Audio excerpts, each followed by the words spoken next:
अस्सलाम वालेकुम। मैं हूँ एनी जब्बार। कैसी है मेरी यूट्यूब फैमिली। आज हम बात करेंगे रमज़ान मुबारक की तैयारी की। लेकिन इसके लिए हमें समझना पड़ेगा कि हमने क्या कुछ करना है रमज़ान मुबारक में।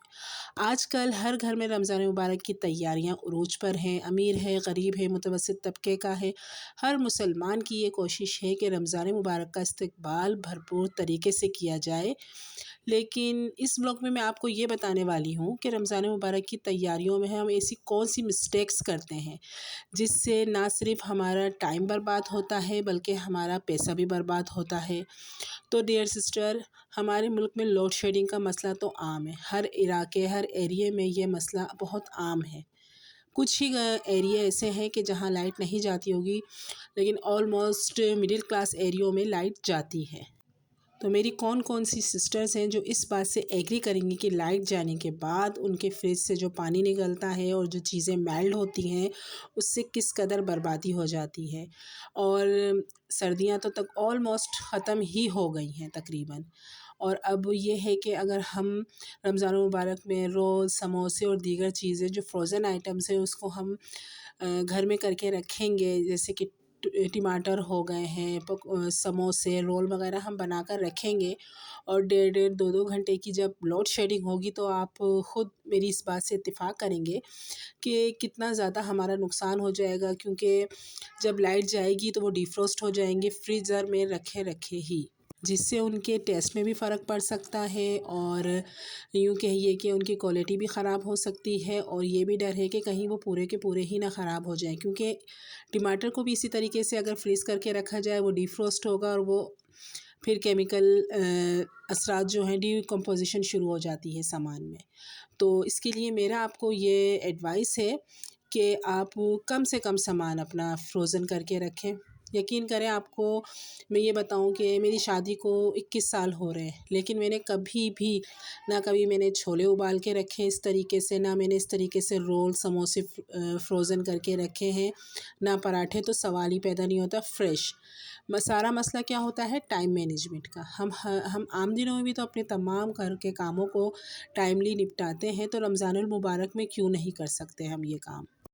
सारी बात होती है टाइम मैनेजमेंट की। जब हम सहरी में उठ गए हैं, जल्दी उठ गए हैं, अपने मज़हबी सारे कामों को निपटाएं, हम अपने कुरान मजीद पढ़ें, नमाज़ पढ़ें, तस्बीहात करें। उसके बाद आप ये है कि छोले बॉयल होने के लिए भिगो कर रख दें उसको, और उसके बाद जब सुबह उठें तो उसे बॉयल कर लें। मैं हमेशा इसी तरीके से करती हूँ। और यही चीज़ें मैं आपको बताऊँ कि चले आप 1 वीक के लिए समोसे हो गए हैं, रोल हो गए हैं, वो बना लें, या 3 से 4 दिन के लिए आप प्रिपरेशन करके रख दें, क्योंकि रोज़ रोज़ तो अफ्तारी में रोल और समोसे निकाले नहीं जाते। तो आप ये बात मद्देनज़र रखें कि जब लाइट जाएगी और हम रोज़ रोज़ भी वो चीज़ नहीं खा रहे, तो जब आखिर का जब वो सामान बचेगा तो उसकी क्या हालत हो जाएगी। तो मेरी आपको ये एडवाइस है कि ये बिल्कुल हेल्दी नहीं है। फ्रोज़न आइटम बिल्कुल हेल्दी होते ही नहीं हैं। इसी वजह से हम ज़्यादा बीमार पड़ जाते हैं, क्योंकि हम वो फ्रोज़न आइटम हैं, फिर उनको मुस्तकिल वो जो ऑयल है जिसमें हम फ्राइंग कर रहे हैं वो भी हम रीयूज़ करते हैं। तो हर 2 तरीके से फिर हमें नुकसान हो जाता है।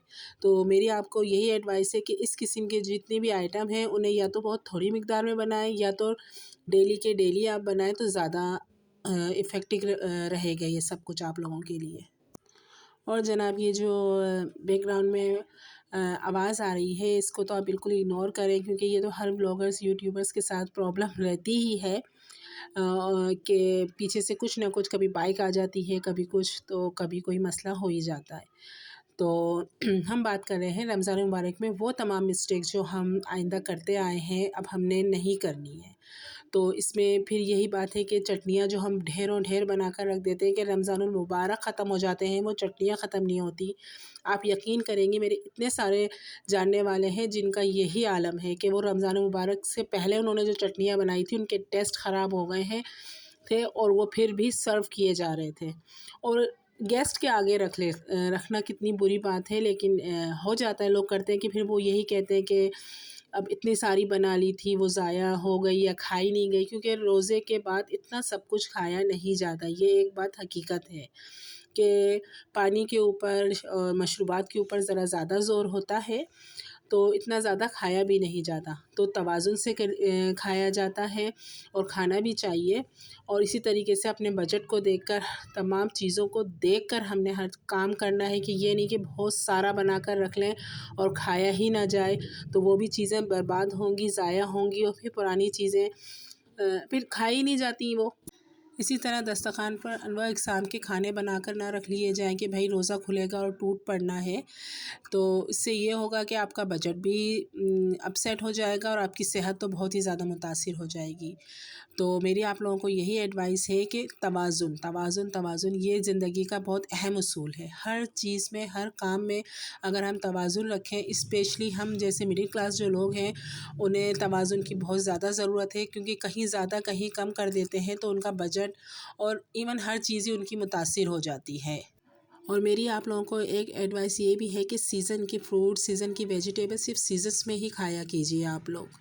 तो जनाब, अब के लिए इस व्लॉग के लिए इतना ही। और उम्मीद है कि आपको मेरी बातें, मेरी वीडियोस पसंद आएंगी। तो प्लीज़ मेरे चैनल को सब्सक्राइब कीजिए, वीडियो को लाइक कीजिए और फ्रेंड्स एंड फैमिली में ज़रूर इसे शेयर कीजिए। मुझे आपकी सपोर्ट की बहुत ज़रूरत है और आपकी सपोर्ट, आपका प्यार जितना मुझे ज़्यादा मिलेगा, उतनी मेरी हिम्मत भी ज़्यादा बढ़ेगी। और आपको मेरी वीडियो कैसी लगी है कमेंट्स करके ज़रूर बताइएगा। और ये भी बताइएगा कि आने वाली वीडियोस में आपको और क्या-क्या चाहिए। आपकी कोई प्रॉब्लम हो जो आप मुझे बताना चाहें तो वो आप कमेंट बॉक्स में लिखिए, ताकि फिर मैं आपको उसका आंसर दूँ। ठीक है? अल्लाह हाफ़िज़।